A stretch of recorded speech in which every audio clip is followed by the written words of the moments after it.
और इस वीडियो में हम पार्टनरशिप का एक क्वेश्चन प्रैक्टिस करते हैं जो कि ओ लेवल्स के जून 2011 पेपर नंबर 2 का क्वेश्चन नंबर 5 है। ठीक है, सवाल कहते हैं few Lee and Young are partners in a retail business. The partnership agreement states that they share profits and losses in the ratio 2:2:1. Interest on capital is allowed at the rate of 4% per annum and interest is charged on drawings at the rate of 5% per annum on the balances at 30th April 2011. The following balances were extracted from the books on 30th April 2011. ठीक है, capital account का balance, current account का balance. अच्छा, current account का यांग का balance जो है ना वो डेबिट आ रहा है, विच मीन्स के नेगेटिव बैलेंस है। ड्राइंग्स हैं फ्यू ली यांग की।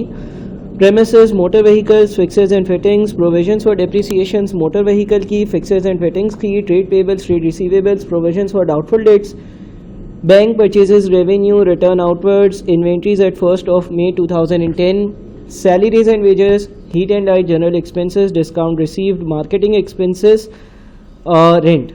Additional information at 30th April 2011, inventory was valued at 28,000 और 100, general expenses 4,200 were prepaid. Rent 2,500 was accrued. Depreciation is to be charged as follows: motor vehicles at the rate of 20% per annum using the diminishing or reducing balance method. Fixtures and fittings at the rate of 10% per annum on cost using the straight line method. The provisions for doubtful debts is to be maintained at 5% of trade receivables. On 30th April 2011, the partners agreed to allow Yang to reduce his capital balance by 10,000. The sum was transferred to his current account on that date. The transfer took place after calculating the interest on capital for the year. सवाल कहते हैं prepare the income statement and appropriation account of Few Lee and Yang for the year ended 30th April 2011. Formatting का मैं इतना ख्याल नहीं रखूँगा, मैं सिर्फ और सिर्फ आपको trading profit and loss account और एप्रोप्रिएशन अकाउंट जो है वो बना कर दे दूँगा। कॉन्सेप्चुअली अंडरस्टैंडिंग हम कर लेंगे, फॉर्मेटिंग का ख्याल आप लोगों ने खुद रखना है आंसर्स को कंपेयर कर। अच्छा, सबसे पहले आता है हमारा सेल्स रेवेन्यू। सबसे पहले आता है हमारा सेल्स रेवेन्यू। सेल्स रेवेन्यू जो है उसमें लिखा हुआ है 209,500। 209,500 का सेल्स रेवेन्यू है, तो हम अपना सेल्स रेवेन्यू लिखते हैं 209,500। ठीक है, इसमें से हम लेस कर देते हैं cost of goods sold. Cost of goods sold में हमारे पास ओपनिंग इन्वेंट्री या ओपनिंग स्टॉक है। ठीक है, उसमें हम परचेजेस ऐड करते हैं, उसमें हम क्लोजिंग इन्वेंट्री माइनस करते हैं। हाँ, अगर कोई रिटर्न आउटवर्ड्स है तो उसको भी अकाउंट फॉर करते हैं। बहरहाल पहले हम ओपनिंग स्टॉक देखते हैं या ओपनिंग इन्वेंट्री देखते हैं। ओपनिंग स्टॉक हमें दिया हुआ है 1st of May का 30,650। ये एक चीज़ हो गई।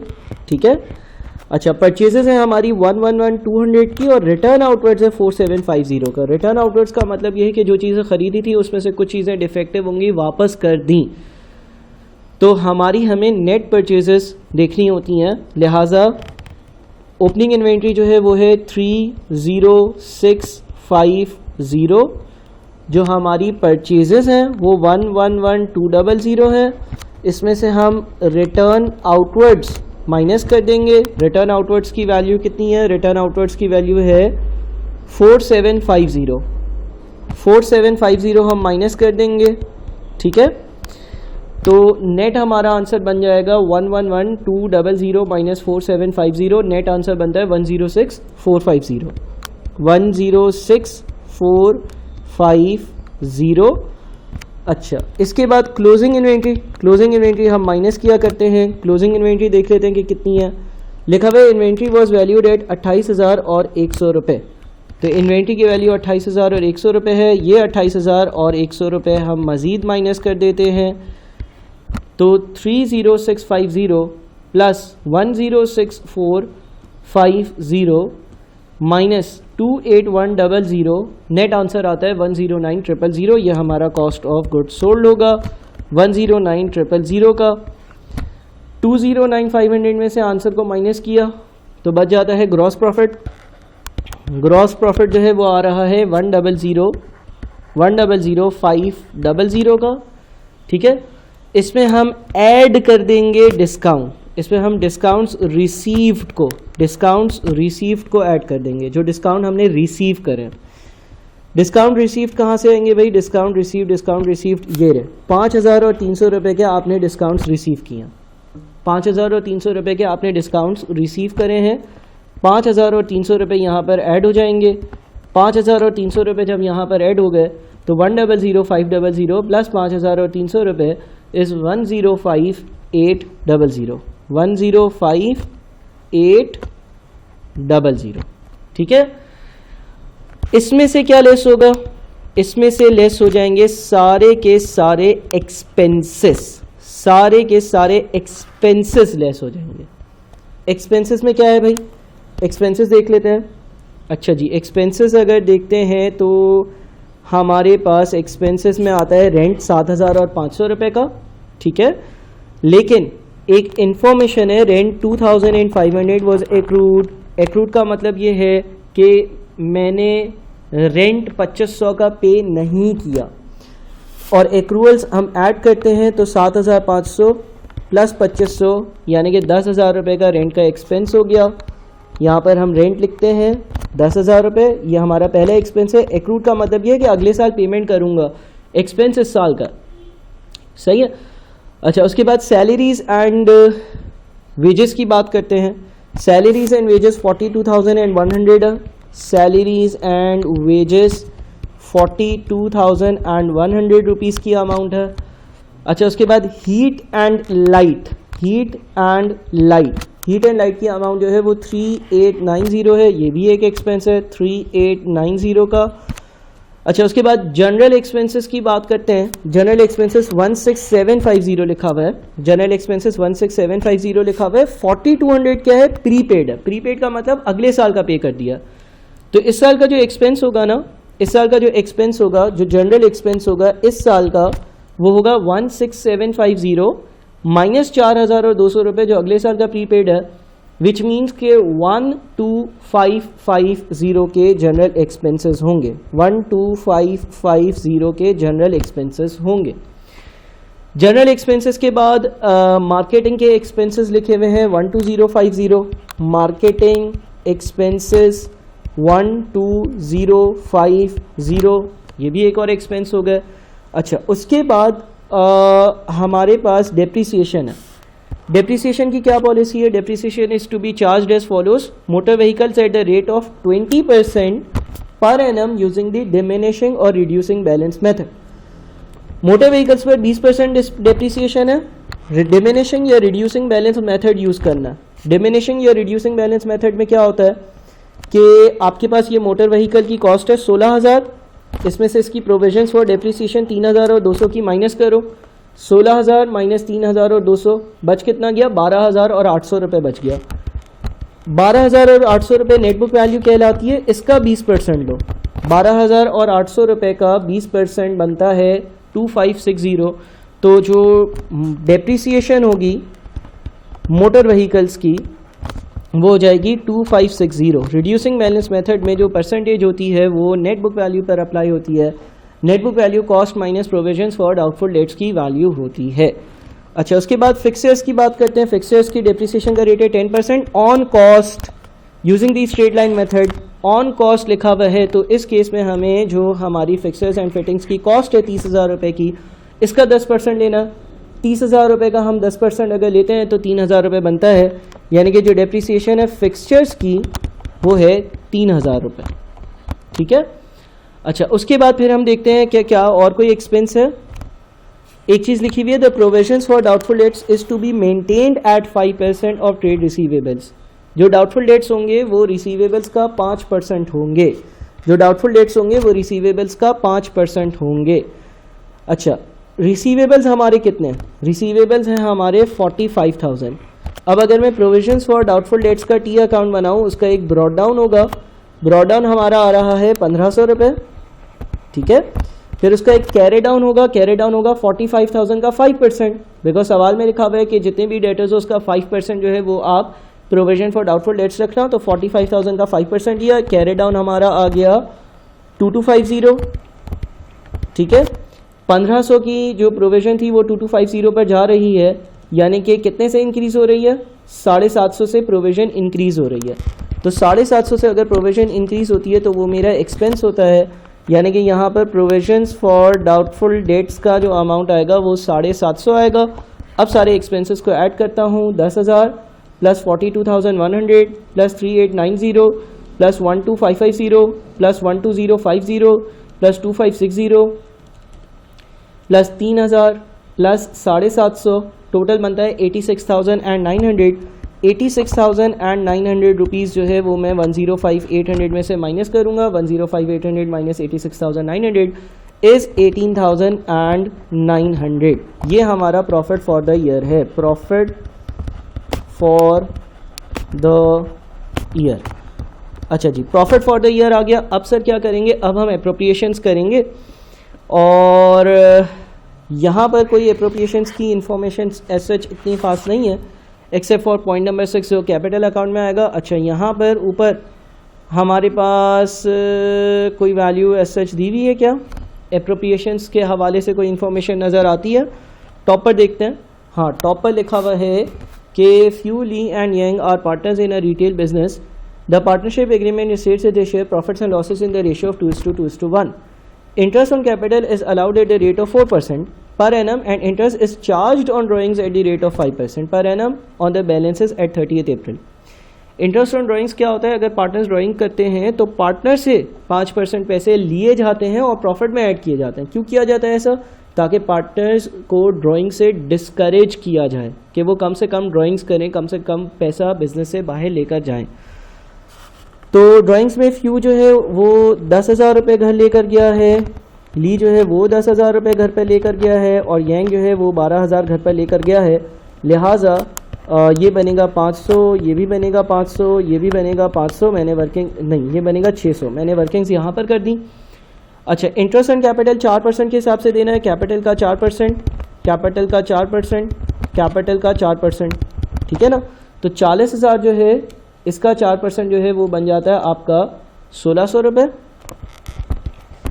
फिर 35,000 जो है इसका 4% जो है वो बन जाता है 1,400 रुपये।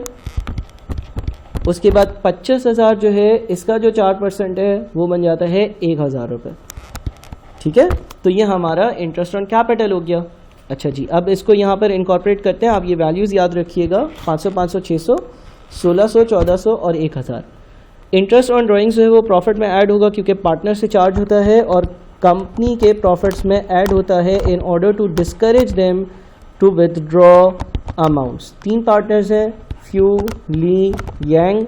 इंटरेस्ट ऑन ड्राइंग्स जो है वो 500, 500 और 600 ऐड होगा, ठीक है। 18,900 प्लस 500 प्लस 500 प्लस 600, ये बन जाएगा 20,000 और 500 रुपये। इंटरेस्ट ऑन कैपिटल जो है वो माइनस होगा। इंटरेस्ट ऑन कैपिटल 3 लोग हैं, फ्यू, ली, यंग, ठीक है। और वो अमाउंट भी मैंने कहा था आप याद रखना, वो थी 1,600, 1,400 और 1,000 रुपये। तो हमारा 20,000 और 500 में से 1,400, 1,600 और 1,000 रुपये अगर माइनस करते हैं तो 16,000 और 500 रुपये बच जाते हैं। अच्छा सर, अब ये कैसे डिस्ट्रीब्यूट होंगे? लिखा हुआ था कि बचा हुआ जो प्रॉफिट होगा वो 2:2:1 में डिस्ट्रीब्यूट होगा फ्यू, ली और यंग के बराबर। तो 2:2:1, 2:1 is 5, 16,500 divided by 5 multiplied by 2, 6,000 और 600 फ्यू के, 16,500 डिवाइडेड बाई 5 मल्टीप्लाइड बाई 2, 6,600 ली के, 16,000 और 500 डिवाइडेड बाई 5 मल्टीप्लाइड बाई 1, 3,000 और 300 रुपये यंग के, ठीक है भाई। तो इस तरह से आपने बचा हुआ प्रॉफिट डिस्ट्रीब्यूट किया और अब ये निल की वैल्यू पर आ गया। अच्छा जी, अब हमें क्या करना है सर? अब हमें जो है वो अपनी बैलेंस शीट बनानी है, ठीक है ना। बैलेंस शीट बनानी है, जो दूसरी रिक्वायरमेंट थी कि बैलेंस शीट बनाओ। मैं अगेन थोड़ा सा रफ रखूँगा चीज़ों को, आप लोगों ने फॉर्मेटिंग का ख्याल रखना है। सबसे पहले हमारे नॉन करंट एसेट्स आते हैं। नॉन करंट एसेट्स जो हैं उनको देखते हैं। नॉन करंट एसेट्स हमारे पास जो हैं वो प्रेमिसेस हैं 44,750 की, मोटर व्हीकल 16,000 और फिक्सेस एंड फिटिंग्स 30,000। तो प्रेमिसेस लिखेंगे सबसे पहले। प्रेमिसेस की वैल्यू दी हुई है हमें 44,750, 44,750। उसके बाद मोटर व्हीकल्स की वैल्यू दी हुई है। मोटर व्हीकल्स हमारे पास 16,000 की वैल्यू पर थी, लेकिन इनकी कुछ प्रोविजंस फॉर डेप्रिसिएशन भी है। प्रोविजन फॉर डेप्रिसिएशन कितनी है? 16,000 पर कितनी प्रोविजंस फॉर डेप्रिसिएशन है भाई? जो स्टार्टिंग प्रोविजंस फॉर डेप्रिसिएशन थी मोटर व्हीकल की वो 3200 थी। ड्यूरिंग द ईयर जो है ना वो 2560 है। तो 3200 प्लस 2560 इज़ 5760। 5760 की टोटल डेप्रिसिएशन माइनस हुई ताकि नेट बुक वैल्यू आ जाए। 16,000 माइनस 5760 इज़ 102,740। अच्छा, उसके बाद फिक्सचर्स एंड फिटिंग्स हैं। फिक्सचर्स एंड फिटिंग्स जो है उनकी जो कॉस्ट है, फिक्सचर्स एंड फिटिंग्स की जो कॉस्ट है वो 30,000 रुपये है। ठीक है, उसकी जो प्रोविजंस फॉर डेप्रिसिएशन अभी तक की है 30,000, उसकी प्रोविजंस फॉर डेप्रिसिएशन 17,500 रुपये पिछले सालों की, और इस साल की कितनी है? इस साल की 3,000 है। तो टोटल कितनी बन जाती है? टोटल बन जाती है 20,500 रुपये। 20,500 रुपये इधर से और माइनस हुए। ये 20,500 भी अगर माइनस हो जाते हैं, 30,000 माइनस 20,500 तो 9,500 रुपये बन जाते हैं। 9,500 रुपये मोटर व्हीकल्स के प्रेमिसेस के 44,750 प्लस 102,740 प्लस 9,500, ये टोटल बन जाता है 156,990। ठीक है, एक मिनट वापस से चेक कर लेते हैं एक बार। अच्छा, ये 10240 है। 16,000 माइनस 5760 इज़ 10240। तो 10240 प्लस 44,750 प्लस 9,500 इज़ 64490। 64490। ठीक है, इसके बाद हमारे करंट एसेट्स आते हैं। करंट एसेट्स जो हैं उसमें सबसे पहले होता है हमारा स्टॉक। ठीक है ना, करंट एसेट्स में सबसे पहले हमारा स्टॉक होता है। स्टॉक कितना है? स्टॉक हमारा है 28,100 रुपये। ये हमारा करंट एसेट है 28,100 रुपये। इसके बाद हमारे डेटर्स आएंगे और उनका provisions for doubtful dates minus होगा। डेटर्स जो हैं उसकी वैल्यू कितनी है? डेटर्स जो हैं उनकी वैल्यू, डेटर्स की रिसीवेबल्स की वैल्यू 45,000 है, और closing provisions for doubtful dates 2250 हमने कैलकुलेट किया था। तो 45,000 माइनस 2250, 45,000 माइनस 2250, नेट आंसर बनता है 42750। 42750। ठीक है, इसके बाद अगर कोई प्री पेमेंट है वो भी मेरा करंट एसेट है, और अगर कोई बैंक का बैलेंस है तो वो भी मेरा करंट एसेट है। प्री पेमेंट देख लेते हैं। प्री पेमेंट जो है हमारे पास 4,200 रुपये की है। अगले साल के जनरल एक्सपेंसेस प्री पेड थे 4,200 रुपये, और जो बैंक है बैंक में जो है ना वो 7,560 रुपये पड़े हुए हैं। ठीक है, तो 4,200 और 7,560 रुपये अगर अपने करंट एसेट्स हम ऐड करें 28,100 प्लस 42750 प्लस 4,200 प्लस 7,560, टोटल बन जाता है 82,610। 82,610। ठीक है, इसमें से हम करंट लायबिलिटीज़ को करते हैं माइनस। करंट लायबिलिटीज़ में हमारे पास ट्रेड पेएबल्स होगा, करंट लायबिलिटीज़ में हमारे पास ट्रेड पेएबल्स होगा, और हमारे पास एक्रूअल्स होगा। करंट लायबिलिटीज़ में हमारे पास ट्रेड पेएबल्स होगा और एक्रूअल्स होगा। ट्रेड पेएबल्स देखते हैं। ट्रेड पेएबल्स हैं 54,700 रुपीज़। ठीक है, और 2,500 रुपये एक्रूड है। तो 54,700 प्लस 2,500, ये टोटल हमारा बन जाता है 54,700 प्लस 2,500 इज़ 57,200। 57,200 रुपीज़ ये हो गए। 82,610 माइनस आंसर इज़ 25,410। 25,410। ठीक है, 25,410 जो है हमारे पास वर्किंग कैपिटल आ गया, यानी कि current assets minus current liabilities, plus fix assets की वैल्यू जो 6,490 थी, तो 89,900 यहाँ पर यह हमारा टोटल बनता है। अच्छा, ये फाइनेंस बाय के इक्वल होना चाहिए। तो अब फाइनेंस बाय का पोर्शन बनाते हैं, यानी कि ये जो पैसा है बिजनेस में ये कहाँ से आया है, ये कैसे पता चलेगा भाई? फाइनेंस बाय बनाना पड़ेगा। फाइनेंस बाय का कॉलम बनाएंगे, उसमें एक तो कैपिटल अकाउंट होता है, ठीक है, दूसरा हमारे पास करंट अकाउंट का बैलेंस होता है, तो इसकी ज़रा हम वर्किंग्स करते हैं। अच्छा, कैपिटल अकाउंट की पहले बात करते हैं। कैपिटल अकाउंट पे जो वैल्यूज़ थी फ्यू, ली और यंग की, वो थी 40,000, 35,000 और 25,000 रुपये। एग्रीड, 40,000, 35,000 और 25,000 रुपये। एक पॉइंट है, पॉइंट नंबर 6, वो लिखा हुआ है on 30 April 2011 the partners agree to allow Young to reduce his capital by 10,000। Partner से अलाउ किया कि तुम यंग अपना कैपिटल 10,000 रुपये से कम कर लो, ठीक है। The sum was transfer to his current account on the date the transfer took place after calculating the interest on capital for the year. यानी कि एक डबल एंट्री पास करी गई, कैपिटल अकाउंट कम करना है तो कैपिटल अकाउंट जो है वो डेबिट किया 10,000 रुपये से, और करंट अकाउंट जो है ना वो क्रेडिट कर दिया 10,000 रुपये से।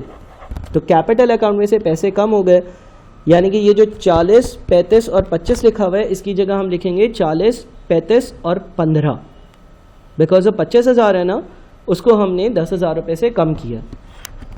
तो कैपिटल अकाउंट की वैल्यूज़ जो आएंगी, 3 पार्टनर्स हैं फ्यू, ली, यंग, वो हो जाएंगी 40,000, 35,000 और 15,000, ठीक है ना। 40,000, 35,000 और 15,000, ये बन जाता है 90,000, ठीक है। अच्छा, करंट अकाउंट की क्या वैल्यूज़ होंगी सर? करंट अकाउंट फ्यू, ली और यंग के हम ड्रॉ कर लेते हैं। अगर हम करंट अकाउंट्स बनाते हैं, यहाँ पर मैं करंट अकाउंट बना रहा हूँ, 3 पार्टनर्स हैं few, Li, young, few, Li, young. बड़ा रफ सा मैं करंट अकाउंट बनाऊंगा, ठीक है, सिर्फ और सिर्फ आप लोगों को वर्किंग शो करने के लिए। करंट अकाउंट का जो ओपनिंग बैलेंस आ रहा है वो 2500, 1500 और 1000 का डेबिट, यानी कि 1000 का डेबिट, यानी कि डेबिट साइड पर। तो 2500, 1500 और 1000, 2500, 1500 और 1000। जो आप लोगों के पास सॉल्व क्वेश्चन है उससे फॉर्मेटिंग ज़रा अच्छे से देख लीजिएगा, मैं बड़ा जल्दी और रफली ये सारा काम कर रहा हूँ। अच्छा, अब क्या होगा? अब आपने एक तो यंग के अकाउंट में कैपिटल अकाउंट से 10,000 रुपये ऐड किए, जिसकी हमने एंट्री पास करी थी, capital account debit, current account credit, तो यहाँ पर 10,000 रुपये आ गए। ये एक चीज़ हो गई, सही है ना। दूसरी चीज़ जो भी हमें इंटरेस्ट मिला है, हमने यहाँ पर ये जो कंप्यूटेशंस ऊपर करी थी, इंटरेस्ट ऑन कैपिटल 1600, 1400 और 1000 है, वो इधर ऐड हो जाएगा। 1600, 1400 और 1000, ठीक है। इसका हैंड आउट भी मैं आपको सेंड कर दूंगा जिसमें इसका फॉर्मेट होगा। ये क्या है? इंटरेस्ट ऑन कैपिटल की वैल्यू है। अच्छा, इंटरेस्ट ऑन कैपिटल के बाद प्रॉफिट शेयर जो है वो ऐड हो जाएगा। प्रॉफिट शेयर कितना होगा? 6600, 6600 एंड 3300, 6600, 6600 एंड 3300, ये ऐड हो जाएगा, ठीक है। अच्छा, माइनस क्या होगा? माइनस हो जाता है इंटरेस्ट ऑन ड्राइंग्स, या अगर आपकी कोई ड्राइंग्स हैं वो माइनस हो जाती हैं। इंटरेस्ट ऑन ड्राइंग्स भी हमने कैलकुलेट किया हुआ है, 500, 500 और 600, 500, 500 और 600। और ड्राइंग्स का अमाउंट कितना होगा? ड्राइंग्स का अमाउंट लिखा हुआ है 10,000, 10,000 और 12,000, 10,000, 10,000 और 12,000। तो अब हम बैलेंसेस कैलकुलेट करते हैं। फ्यू के लिए 2500 प्लस 1600 प्लस 6600, यानी कि ये 10,000 और 700 आ रहा है, और इसमें से 500 और 10,000 अगर हम माइनस कर देते हैं तो 200 रुपये का कैरिड डाउन यहाँ आ गया, ठीक है। अच्छा, फिर ली के लिए 1500 प्लस 1400 प्लस 6600, यानी कि 9,000 और 500 रुपये टोटल बनते हैं। 9,000 और 500 रुपये टोटल बनते हैं। 9,000 और 500 रुपये जो टोटल बनते हैं उसमें से आप माइनस कर दो 500 और 10,000, तो 1,000 नेगेटिव। अच्छा, यानी कि जो ली है ना उसका कैरी डाउन इधर आ रहा होगा। ये यहाँ पर हम ज़्यादा वाला अमाउंट लिखते हैं ना हमेशा, तो यहाँ पर हम 10,000 और 500 लिखेंगे, यहाँ पर भी हम 10,000 और 500 रुपये लिखेंगे। Debit side is heavier. 10,000 और 500 में से माइनस होना चाहिए 1500, 1400 और 6,000 और 600, तो 1,000 रुपये का यहाँ पर डेबिट आता है। अच्छा, यांग के लिए क्या करेंगे? 10,000 प्लस 1,000 प्लस 3300 इज़ 14,000 और 300 रुपये। 14,000 और 300 रुपये में से आप माइनस कर दो 1,600 और 12,000 रुपये, तो 700 रुपये का पॉजिटिव, ठीक है, यहाँ पर कुछ कैरी डाउन्स आ रहे हैं, कुछ कैरी डाउन्स जो है वो दूसरी साइड आ रहे हैं। अच्छा, इसका मतलब ये जो दो ब्रॉड डाउन्स होंगे फ्यू और यांग के, वो पॉजिटिव्स है। करंट अकाउंट में credit balance is a positive और ली जो है वो 1000 नेगेटिव है। तो 200 माइनस 1000 और प्लस 700, तो 200 माइनस 1000 प्लस 700 नेट बनता है आपका -100 और 90,000 में से इसको अगर हम माइनस करते हैं तो 89,900 का आंसर बन जाता है। फॉर्मेटिंग ज़रा देख लेना, आप जो भी पेपर सॉल्व कर रहे हो ये और ये मैच हो रहे हैं, ठीक है। तो इस वीडियो में मैंने ये वाला सवाल सॉल्व किया। आराम से वीडियो देखकर कॉपी करें और फिर हम इसको मज़ीद डिस्कस भी कर सकते हैं। बहुत शुक्रिया।